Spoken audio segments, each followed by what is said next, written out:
So in this lecture, we will study about the types of friction, different types of friction. But before study about the different types of friction, we will study one topic is that friction generates heat energy. ठीक है, friction क्या करता है? Heat energy को generate करता है। जब कोई सरफेस दूसरे सरफेस पर मूव करता है, ठीक है, तो यहाँ पर एक एनर्जी जो है बनता है, वो बोलते हैं हीट एनर्जी, यहाँ पर जनरेट हुआ। Suppose by taking a simple example, put your palm together and rub for 10 seconds. After rubbing for 10 seconds, you will feel that the warmness of your palm. ठीक है, ऐसा क्यों हुआ? क्योंकि ये पाम और ये पाम दोनों के बीच में फ्रिक्शन हो रहा है। Just try to do it, तो करके देखिए।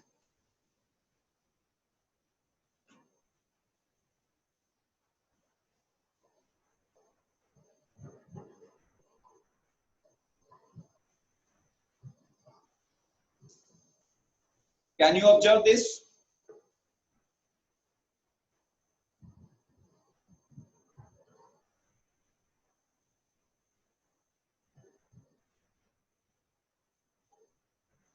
ठीक है, इसको डिफाइन करते हैं।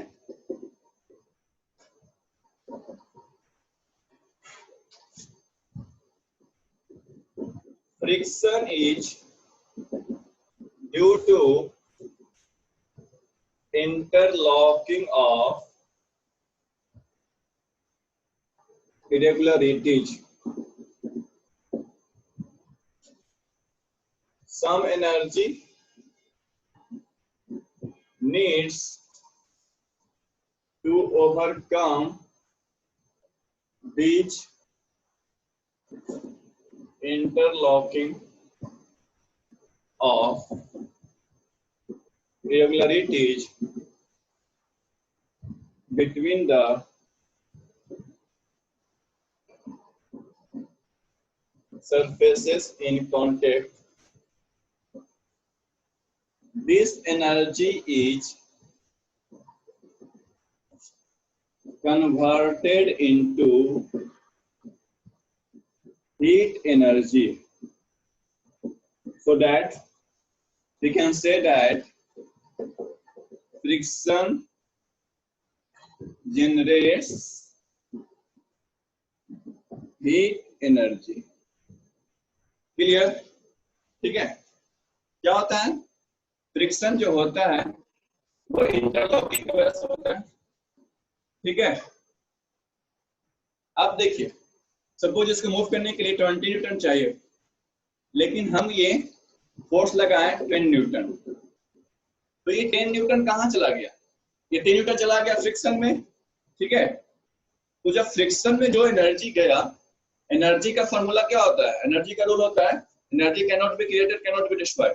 तो 10 न्यूटन जो फोर्स हुआ, फोर्स की वजह से जो एनर्जी हुआ, ठीक है, एनर्जी का फॉर्मूला होता है फोर्स इनटू डिस्प्लेसमेंट। ठीक है, तो यहाँ पर जो एनर्जी हम लोग लगा रहे हैं और यहाँ पर मोशन हो नहीं रहा है, तो ये एनर्जी कहाँ गया? ये एनर्जी हमारा चला गया हीट एनर्जी। ठीक है, क्लियर है? इसको नोट कर लीजिए, एग्जाम्पल लिख लीजिए। It can be easily sensed by rubbing your palm with together.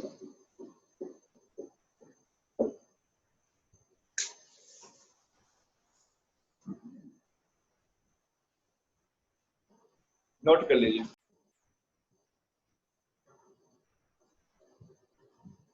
Very good. So let's study about the different types of friction.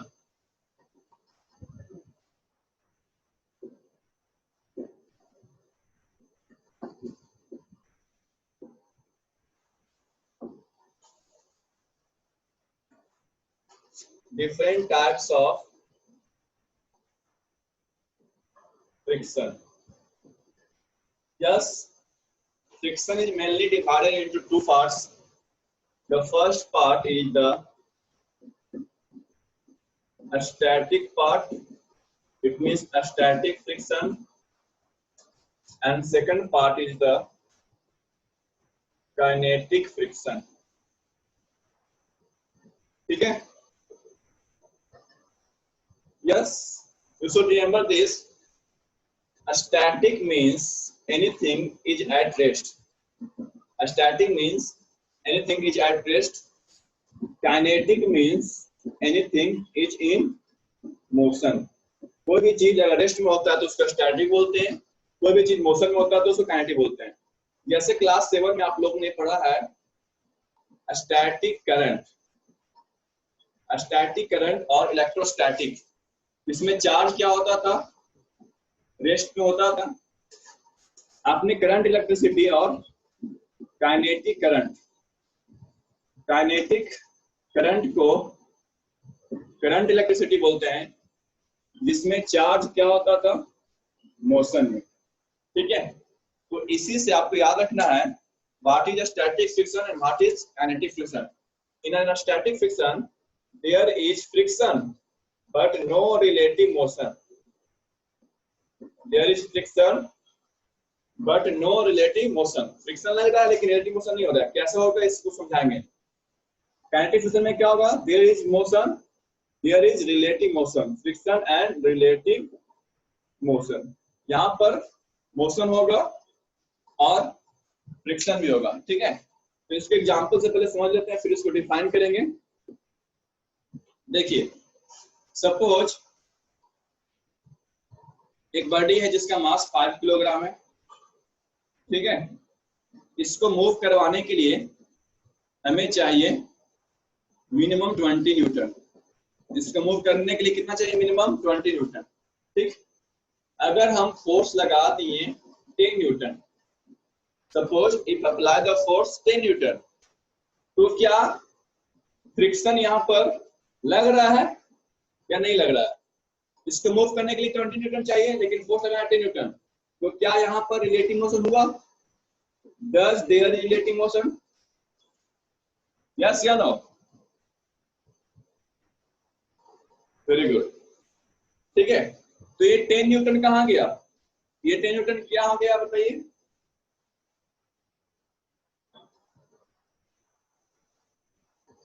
बोलिए 10 न्यूटन कहाँ गया ये?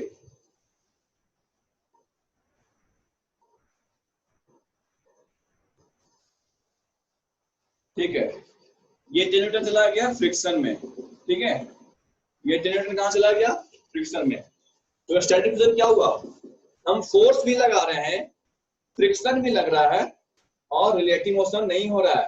यहाँ पर रिलेटिव मोशन नहीं हो रहा है। ठीक है, लेकिन सपोज इस वाले केस में क्या होगा? इस बॉडी का मास 5 किलोग्राम है, इसको मूव करने के लिए 20 न्यूटन चाहिए, लेकिन हम यहाँ पर फोर्स लगा दिए 25 न्यूटन। ठीक है, अब ये बॉडी मूव करेगा? ये बॉडी मूव करेगा कि नहीं मूव करेगा?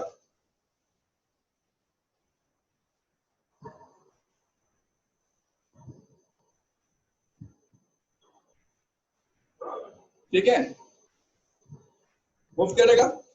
तो अब बताइए, ये जो मूव करेगा 25 न्यूटन से मूव करेगा, 20 न्यूटन से मूव करेगा या किसी और फोर्स से मूव करेगा? ये कितना फोर्स से मूव करेगा? 5 किलो का बॉडी कितना फोर्स से मूव करेगा? Very good. कितना से मूव करेगा? 25 माइनस 20 इक्वल टू 5 न्यूटन। ठीक है, तो बॉडी मूव कर रहा है 5 न्यूटन से और फ्रिक्शन कितना लग रहा है? 20 न्यूटन और फोर्स कितना लग रहा है? 25 न्यूटन। तो इस कंडीशन में जो फोर्स लग रहा है, इस कंडीशन में जो फ्रिक्शन लगेगा उसको बोलेंगे kinetic friction.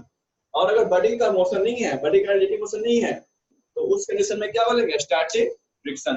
Now tell me, do you get this concept of static and kinetic? Good. So note down first different types of friction. ठीक है, स्टैटिक एंड काइनेटिक, इसको नोट करिए। काइनेटिक में इसका एक और दो भाई है। पहला होता है स्लाइडिंग फ्रिक्शन और दूसरा होता है रोलिंग फ्रिक्शन। चलिए डायग्राम नोट कर लीजिए पूरा।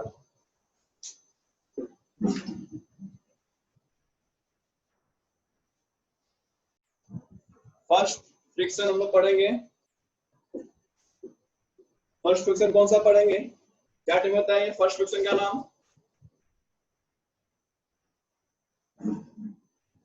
फर्स्ट फ्रिक्शन का नाम बताइए जल्दी से। Very good. First one is the static friction. Clear?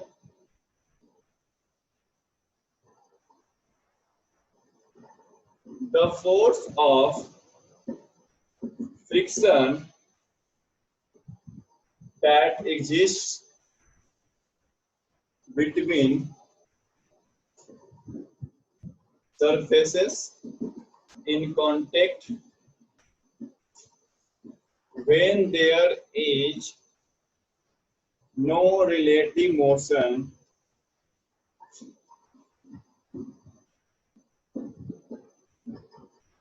between the bodies is called a static friction। ठीक है, फिगर कैसे बनेगा?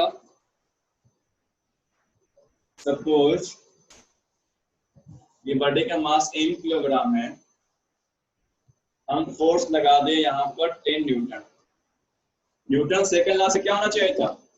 मास इनटू एक्सीलरेशन, यहाँ पर एक्सीलरेशन होना चाहिए था, बट यहाँ पर एक्सीलरेशन क्या है? 0 है। इसका मतलब यहाँ पर नो मोशन है, कोई मोशन नहीं है, यानी 10 न्यूटन कहाँ चला गया? 10 न्यूटन हमारा चला गया फ्रिक्शन में। फ्रिक्शन में चला गया हमारा 10। ठीक है, नोट कर लीजिए, इसको नोट कर लीजिए, फिर हम एक्सप्लेन करेंगे स्टैटिक फ्रिक्शन को डिटेल में।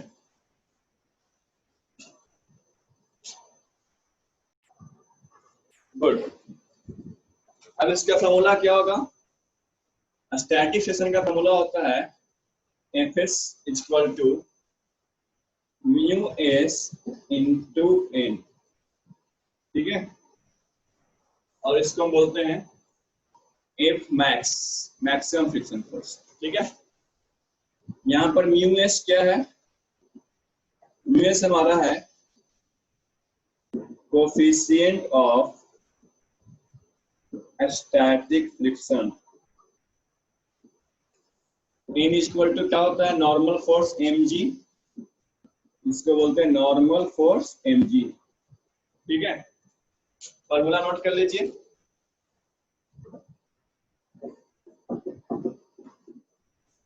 अब बहुत ही इंपॉर्टेंट पॉइंट बताने जा रहे हैं स्टैटिक फ्रिक्शन का, ध्यान से इसको देखिएगा। It is self adjustable force and its value lies between 0 to maximum. The maximum value of a static friction force is called limiting friction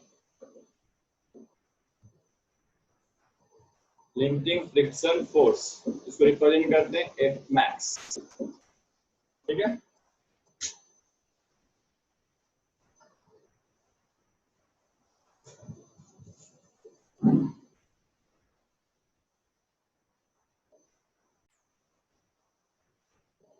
okay, very good. देखिए इस लाइन को समझिएगा, बहुत इंपॉर्टेंट है। It is self adjustable force, यानी कि ये अपने वैल्यू को सेल्फ एडजस्ट करता है। ठीक है, फ्रिक्शन का वैल्यू होता है फिक्स्ड, लेकिन स्टैटिक फ्रिक्शन का वैल्यू सेल्फ एडजस्ट करता है। इस तरह से करता है, इसका जो वैल्यू है वो लाइज करता है 0, इसका वैल्यू 0 से होता है मैक्सिमम, मैक्सिमम वैल्यू पहुंचने के बाद ये उससे आगे नहीं बढ़ेगा। ठीक है, अब इसको एग्जांपल से हम समझते हैं, बहुत ही अच्छा एग्जांपल है, ध्यान से इसको समझिए। सपोज एक बॉडी है जिसका मास है 2 किलोग्राम, इसका जो सरफेस है यहाँ पर जो मैक्सिमम फ्रिक्शन लग रहा है वो है 50 न्यूटन। ठीक है, जब तक 50 न्यूटन से ज्यादा फोर्स नहीं लगेगा ये बॉडी मूव नहीं करेगा। नाउ केस वन, ठीक है, if we apply force of 10 newton, अगर हम यहाँ पर 10 न्यूटन फोर्स लगाएंगे तो ये बॉडी मूव करेगा, यस या नो?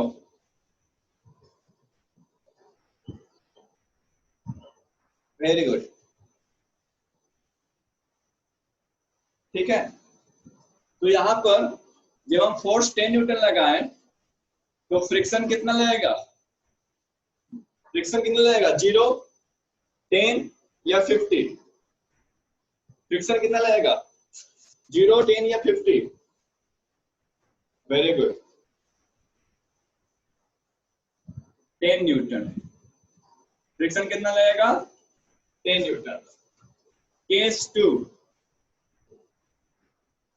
अगर हम फोर्स यहाँ पर 25 न्यूटन लगाए, अगर हम यहाँ पर फोर्स 25 न्यूटन लगाए, अब क्या ये बॉडी मूव करेगा, यस या नो?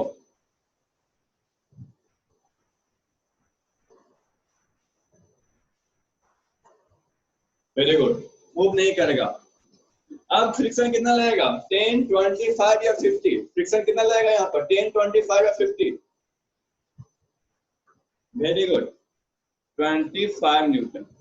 ठीक है, नाउ केस 3,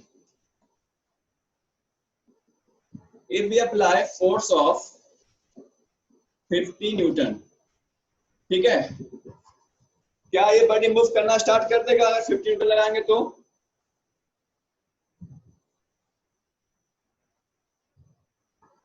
वेरी गुड, जैसे फोर्स 50 न्यूटन लगाएंगे ये हो जाएगा बैलेंस्ड फोर्स। क्या हो जाएगा? Balance force. तो फ्रिक्शन कितना लगेगा?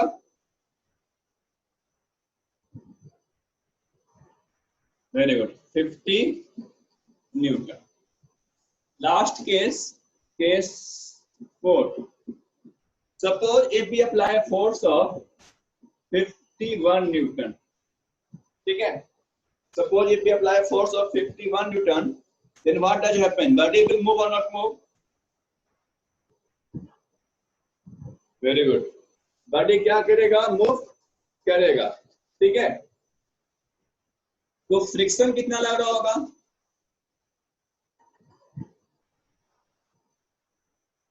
फ्रिक्शन कितना लगेगा? 51 न्यूटन की 50 न्यूटन? फ्रिक्शन कितना लगेगा? फ्रिक्शन कितना लगेगा? 50 न्यूटन। तो इसका मतलब क्या हुआ? फ्रिक्शन का वैल्यू 50 के बाद, मैक्सिमम वैल्यू आने के बाद, ठीक है, मैक्सिमम वैल्यू आने के बाद क्या हो गया? ये रुक गया, है ना? जब 0 था तो 0, 0 कब लगेगा? जब कोई फोर्स नहीं लगेगा। जब फोर्स 0 तो फ्रिक्शन भी 0, 0 हुआ, 10 हुआ, 25 हुआ, 50 हुआ। अब क्या देख रहे हैं? फोर्स हम 100 न्यूटन भी लगा रहे हैं तो भी फ्रिक्शन कितना है? 50 न्यूटन ही है, यानी ये मैक्सिमम है, इससे आगे फ्रिक्शन नहीं लगेगा। इसके बाद अब बॉडी मूव करने लगेगा, इसके बाद बॉडी क्या करेगा? मूव करेगा।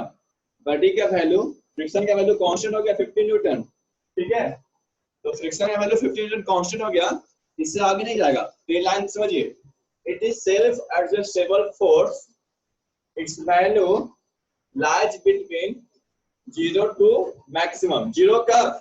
जब फोर्स 0 तो फ्रिक्शन भी 0। मैक्सिमम कब? मैक्सिमम जब तक जितना पर ये मूव करना स्टार्ट नहीं कर दे, जैसे ही मूव करना स्टार्ट कर देगा वहां पर वो मैक्सिमम फोर्स को पार कर जाएगा, मैक्सिमम फ्रिक्शन फोर्स को पार कर जाएगा। ठीक है, मैक्सिमम फ्रिक्शन फोर्स को क्या बोलते हैं? Limiting friction force. लिमिट है, इसके आगे होगा तो बॉडी मूव करेगा। लिमिटिंग फ्रिक्शन फोर्स का मतलब इस फ्रिक्शन से ज्यादा होगा तो बॉडी क्या करेगा? मूव करेगा। ये छोटा सा पॉइंट सबको क्लियर हो गया? यस या नो, जल्दी बताइए।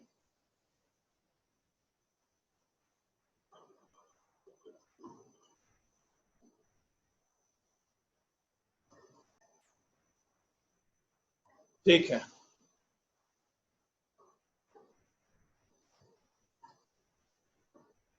Okay, good bye.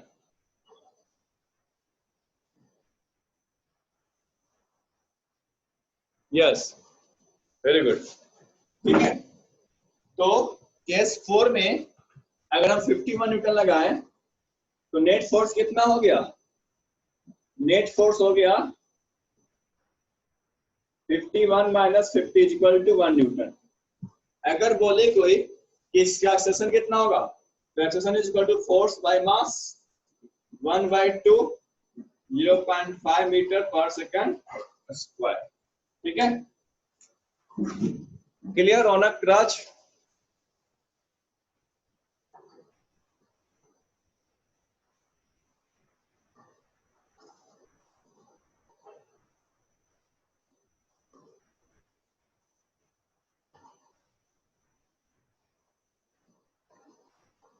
Okay, thank you and have a nice day.